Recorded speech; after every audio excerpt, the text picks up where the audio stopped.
Thank you. Thank you. Thank you. So being a niche in the B2C market, right, that's a challenge. It is. But here you are, right? And you're successful. And what we want to talk about today is, how did you get there and how do you stay there? And what's the outcome? What are you looking to do after?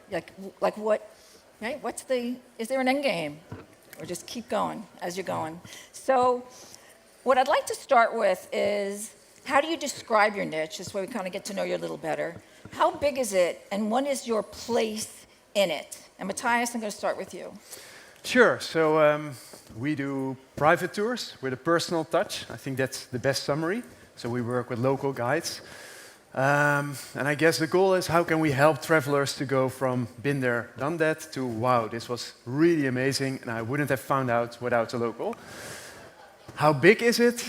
That's a good question. So I don't have the exact answer, but I think many times people underestimate the size of this market, right? So the common idea is that there is this little cookie here on stage, and the three of us have to fight to get a little piece. But I think the reality is it's more like a big cake filling the entire room, and I can start eating, and those guys They get the crumbs, is that the point? No. I think there's more than enough for all of us to eat, but let's find out. Maybe they have a different opinion. Well, we have a short clip that we want to show, just to help us see a little bit about what Withlocals. Thank you. Yeah. Connecting through food, because I do food tours. I love to share all my knowledge about local food cuisine. I love to see their eyes while they're eating my food. I love to see the smile or joy or the silence speaking when they are all silent, eating. Beautiful. I love it. I love that video. It always makes me hungry when I see it. But brilliant idea of using locals, passionate locals, to show tourists around their neighborhoods. So that's wonderful. And Eric? Yeah, so our niche, so to say, which is, I think, not exactly a niche, is multi-day tour space. We talk to people who want to discover countries, to encounter people, to go off the beaten path. And we play in a space where the brick-and-mortar travel tour operators play as well, and actually dominate the market still. It's very fragmented, dominated by domestic players. So what we've done with Evaneos is actually to try to digitalize this space with a marketplace model. So what we do is that we connect the travelers with local DMCs, so local experts, which used to work B2B with the tour operators, but we were the first one to say, okay, you know the country, you know the destination, you have so much to say about your destination, so that you can tailor-made, customized tours directly with the travelers. So our job is actually to create conversation between travelers and local people. Right. And a big difference, you're more kind of single-day tours and more multi-day. And more multi-day, exactly. So the average trip is 10 days, so it can go from 3 days until, we've sold trips of 6 months. Right. So this is really the expertise of our local agents. Okay, and Elnur, you have a very targeted niche, but, yes, but big size. Can you hear me? Is that too loud? Okay. So we are not exactly local, we are a niche, you're right. And we focus on halal-conscious consumer. So it's mainly Muslims, but not all of them. It's people who follow halal lifestyle. And that might be about privacy of the leisure facilities, like swimming pool and spa, ladies-only hours perhaps there, or privately bookable swimming pool. It might be about food, it might be about washroom facilities, no alcohol in your room and stuff like that. And pretty much every hotel in the world has something to offer. It might be very little, but it might be a lot of halal friendliness to offer.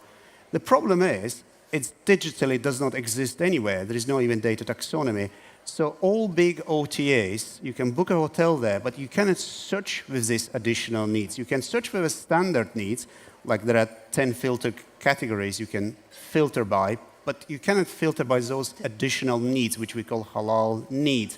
So we are an OTA in a very standard sense of this word, a full-blown OTA where you can book any of the 500,000 hotels in the world, but you can search and filter by additional halal needs. So our mission is to digitize that aspect of the hotel services and make it searchable. So it is We will never be a big player in one country, but across the world, we will be 1 to 5% in each country. That's our vision. In terms of market, it's a $90 billion market. And this year, our GMV is probably about 100 million. So there is still a long way to go. So we're not even 1% of the total addressable market. Yeah, and you talk about specific needs, and you like private pools and whatnot for your market. Yeah. So that's what you offer. So, Exactly. So what? These are all great products, right? Similarly, multi-day tours. Certainly, HalalBooking. Why aren't the big OTAs, Booking, Expedia? Why aren't they in that business? It's hard. So in our case, we have this network of local guides. But first, you need to find them. You need to select them.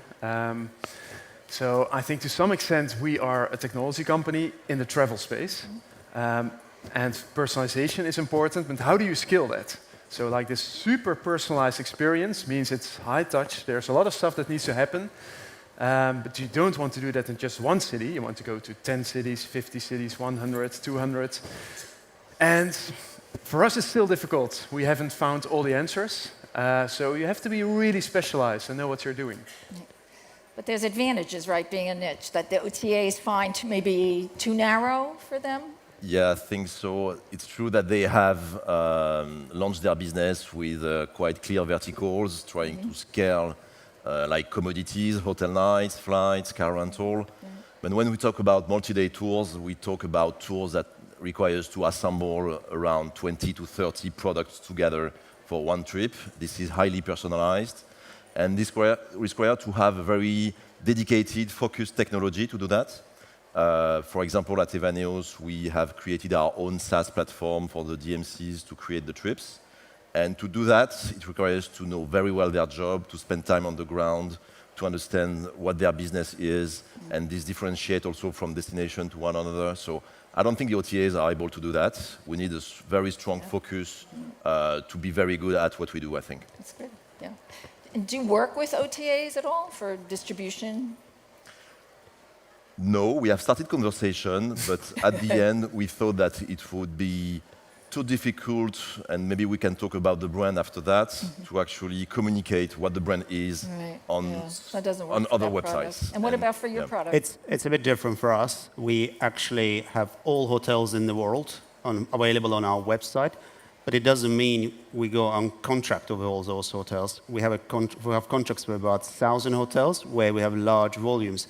But the long tail, for long tail, we have partnerships with Booking Holding and Expedia and Hotel Beds and so on. And we share the commission. So if there is a booking which goes there, but the halal data, halal needs data proprietary is still our data. So it doesn't matter if the hotel is directly contracted or via an intermediary like Expedia. It's our job and our mission to go out to hotel and collect the data. So they come to our website.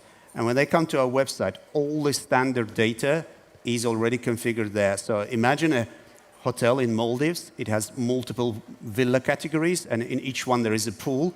So the fact that there is a pool, its size, its temperature, everything is there. But there are additional questions. How secluded it is, yeah? And there are like 4 multiple choice answers, like fully secluded, mostly secluded, part secluded, non-secluded. And if it's not fully secluded, then another question pops up which says, okay, if it's part secluded, but can it be made fully secluded for our customer? And if the answer is yes, it says, is it free or not? How much advance notice you need, blah, blah, blah. So it's a multi-tiered data structure which we have to collect ourselves, and that's our value add. So you all have this unique proposition. Which it is, and I think so. The question of whether or not, like, what are the pluses and minuses of being a niche? I think you really answered what are the pluses. Yeah. You're in a niche that you specialize in. You have the relationships with the locals. Hard to scale, like the big companies aren't really that interested in replicating. You don't have to worry about Google going in and creaming you or anything like that.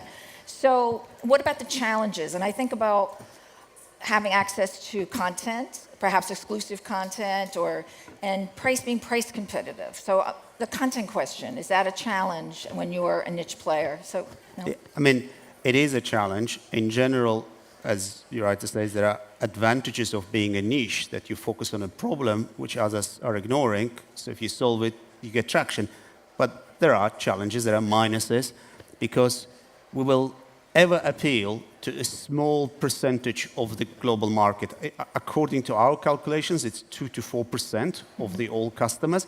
But a lot of things we have to do them as good as Booking.com or Expedia, whether it's booking process and transactions and modifications, all the general stuff. You need to do it at least on par with giants, but you're much, much smaller. So you put the same effort, but the value is only 2% of people get value. So that's really a big problem. But if you somehow can solve it, it's great to be a niche player. Yeah, Matthijs? Yeah, I see the value of skill. But I think the reality is that it's also impossible to reach the scale of those big companies, right? So if I would be sitting here and my company name would be Airbnb, I would have less issues in driving direct traffic. But the name is Withlocals and not Airbnb. So I think you have to be realistic. So what can you do with the means that you have available? And then I think the logical conclusion is that, of course, you end up in a certain segment of the market that you understand, that works for you, and there's still enough space to grow. Eric? And yeah, it's difficult to see some minuses actually, and the minus could be the size of the market and the way it grows. And actually, our market we estimate it to be around 50 billion worldwide. And The market for specifically? Intermediated multi-day tours. 50 billion. 50 billion. Okay. We have less than 1% of that. So even if we triple or quadruple the size of the company, we'll have less of maybe 3 or 4% of the market. And so it gives us a lot of space to grow. Probably the minus are linked not to the fact of being a niche, but of answering to a complex product, to a complex problem. In our case, which is to have human interactions or to rely on human knowledge, because when you customize a trip, you rely on local expertise and you cannot structure all the data. By definition, by design, the business model is not to make it available, everything what is available on the market, but more how to help human beings to communicate their knowledge on a digital way so that we can offer infinite possibilities. So it's about data structure, about softwares that we build. I just want to mention something that it's also important maybe not to look at the niche players necessarily as a competitor to giants, yeah? Like a small competitor. There can be cooperation, and it works for us. So we have partnerships with giant OTAs, and a lot of our bookings go their way, only like where we have high volume goes directly to hotels, but long tail goes through their system, and we share the commission. And that's really win-win, because they're good at contracting, they have a scale and everything, and we want to focus on what we're really good at, which is getting halal needs data and making it searchable. So it's good, it's complementary to each other. So in that sense, it's not always about competition, it's complementary. Okay. But I want to ask two of you especially, because you talk about your long run, you all have a long runway, a lot of opportunity. But you're saying that distribution may not be as big an issue for you, but what about for you, like in terms of distribution, like getting new markets, opening new markets if you're not on a major network? How do you do it? Be smart with the tools that you have. Mm-hmm. So what does that mean? A long time ago, we would spend about 25k euros to open up a new city. Mm-hmm. It was a nice job. If that was your role, you would go to a new city, stay there for 2 weeks, make videos, talk to people. Mm-hmm. But it's not really sustainable financially if you do that for 100 new cities. Mm-hmm. So that's one area. How can you automate that, become a little bit smarter? But the same with marketing. We don't have an unlimited budget, right? So we look at availability. We look at popular time slots. We see, I think the basic idea is, can I have like a giant button? I press a button when I want to have a new city. Of course, that button doesn't exist. But how far can we come to automate all of that? And for us, at least, that's the only way how we can compete with the big guys, because branding, for instance, if you really want to compete with Expedia, Airbnb, you need more funding. But you work with individual people on the ground, too, yeah. Right? So that's labor intensive, that's people intensive as well. Yeah, so of course, the people part is most important, but you can still make it way more efficient by not going there with a team of 5 people, but trying to think, can you do that in a different way? Sure. Eric? Our strategy is actually to build a brand. I mean, it's all around the brand, and you build a brand when you can differentiate your service and make it super qualitative. So we really focus everything on quality and on differentiating the offer. So we want on Evaneos that people can book tours that couldn't book elsewhere, thanks to the local expertise. And I think we do it quite efficiently. The NPS score is 70, so that means that people are happy with what they do. We have a very good repeat rates. And this is for us the main driver of growth, which is to build this brand. And on top of that, we had some, I would say, brand campaigns. So we do, of course, the classical acquisition channels, the CPC, organic traffic, PR, etc. But for the past 2 years, we have increased our spend on TV ads, for example, which work quite well in France, in Italy too, and we are going to launch it in Germany this year. And we have seen very good ROIs on those campaigns, and that really supports the differentiating brand that we are trying to create thanks to our local network. Because we have quite a unique concept, and this is also a beauty of being a niche. You can have a unique concept. You do not fight against the Me Too's of the world, but really against alternatives, but that don't do exactly the same. So it's really an opportunity to communicate brand values that are totally different. What is cost per acquisition versus the big guys? Like, do you feel like it's, Elnur? And one great thing about being a niche is it's a challenge, and it's a great thing. The challenge is that the traditional marketing is not economically efficient. So you need to come up with more targeted and nuanced marketing strategies.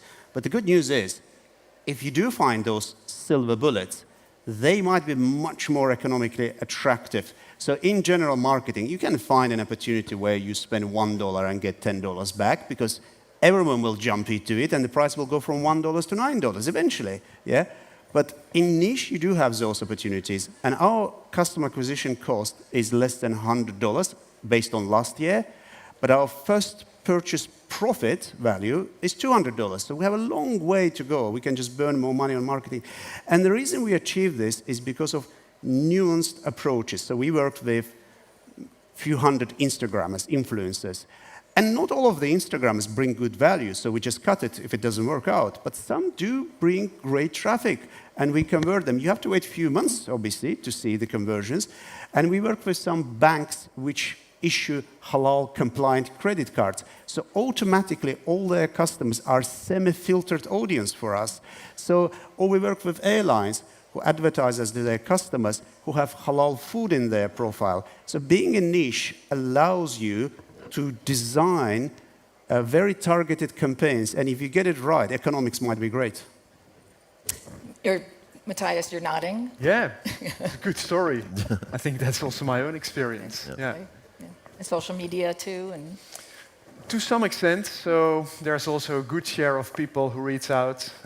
They want to have a free experience. You look at their profile and you're like, nah, not today. But yeah, some of them really drive a lot of traffic. But I think to your point, you have to be critical. Yeah. And in digital world, you can measure everything every second. You don't, I mean, ideally, theoretically, you have to wait a few months for the conversion, because that's when you get real money. But you can create a previous conversion event, like deep engagement, and you can give it 1/10 of the eventual booking value. So not $200, but $20. You can measure lots of things. And if it doesn't work, cut it or optimize it. If it works, double down. okay, so I just have, correct me if I'm incorrect with some of this information, please. But so we'll start with you, Matthijs. I think you raised about 16 million euros. Yep. Okay. And so, what are you looking to do, and like what's next? And So I guess I'm done fundraising and done surviving pandemics. So did that, been there. So I think the switch that we made is how can we bring Withlocals in a position where we grow, but also in a way that is financially sustainable. So the first goal was to become profitable. I think that's a story that a lot of people here today heard. And that's nice, because then suddenly you have more options. And I think the bigger goal is how can we grow our network of local guides, because that's how we started. Can we give locals, not always professional guides, but like local people, can we give them a fair income? That's the reason we started with locals. So what I would like to do is to see, can we still do that in the next couple of years? Okay. Eric, I think, so let's see, 200, oh no, what's the number? Yeah, the amount of fundraised. Yes. Yeah, it's we've raised 120 million so far. Okay. Most of it was pre-COVID, so we went through COVID as well with the investors. They were super helpful.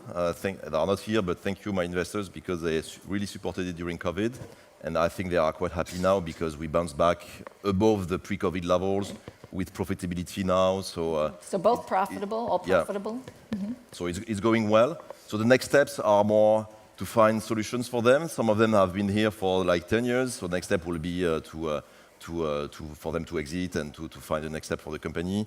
We are profitable. We have cash in the bank. So that's not our problem. It's more their problem. But we, of course, have to help them to exit and also to participate for some of them to the next steps, which are to expand geographically, to also even to build this brand in a further way, which is our goal is clearly to create the most sustainable brand of the travel industry. We became B Corp during COVID.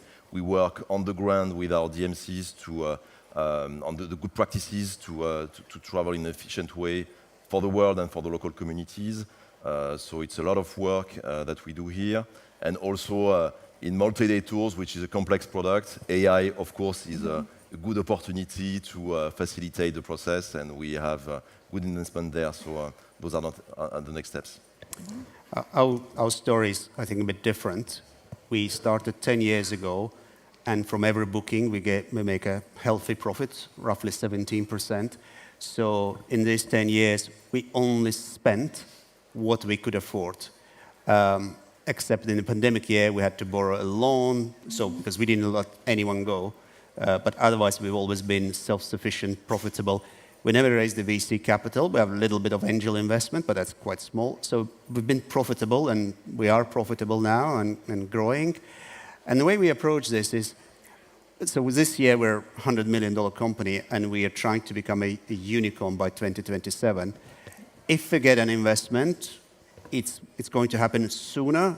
If we don't get, we will still get there. We're quite confident. So we have a bit of relaxed approach. Whenever it comes, great, we will accelerate. We'll go to super drive mode, but at the moment, we're growing quite fast anyway. But yeah, fundamentally, we're still founder-owned company with no VC investment. Great. So I just want to kind of end this session with, well, I guess it's a little bit of a trick question. How do you do both? But do you want to scale? How big? Or remain a niche where you really specialize and no one can really do what you do as well as you do? Or can you do both? I mean, of course, you'd like to do both, but how realistic is that? Scale or remain a niche? Being in a niche. Yeah. And yes, of course, we want to scale, and yes, there will be a limit at some point, but I feel that limit is still so far away, there's plenty of opportunity. And it's a nice lifestyle, right? Sometimes, yes, most of the time. A little less stress or more stress? Yeah, less. Less. Yeah. Perfect. For sure. Eric? Yeah, we want to continue what we do even better, even more focused, and actually, I think this is the mean to scale further, and we only scratch the surface of the market. We are only in 4 markets in Europe, and there are other markets to play in, so I'm sure that... Can I ask you about the US market for either of you? Something you've been in and out? Yeah, I mean, yeah, we were in the US market pre-COVID. We decided to stop quite quickly when the COVID happened, but yet at some point we'll be back because the start was quite exciting. Good. Yeah. Good to hear. It's a bit similar to us. We'll definitely stay in a niche, and as you can see, the brand name chosen with the niche in mind. I mean, anyone can come and book on our website, and I think 20% of our bookings are actually not from Muslims. Anyone can come, and it's an OTA. But we're definitely going to stay in a niche because our niche is very large. It's 90 billion total addressable market. We're at the moment accommodation only. We're mainly in European markets. And so we can go beyond European markets to Asia Pacific, to Americas, Middle East. We can go beyond hotel to tours and activities where we would still add a lot of value in terms of halal friendliness. So in that sense, it's just no point trying to go beyond the niche. Niche itself is very big. There is like every opportunity to scale within the niche itself. So we're definitely staying in the niche for foreseeable future, at least. Perfect. Well, thank you for sharing your strategies, for being a nice niche. And I really appreciate it. Matthijs, Eric, Elnur, thank you so much.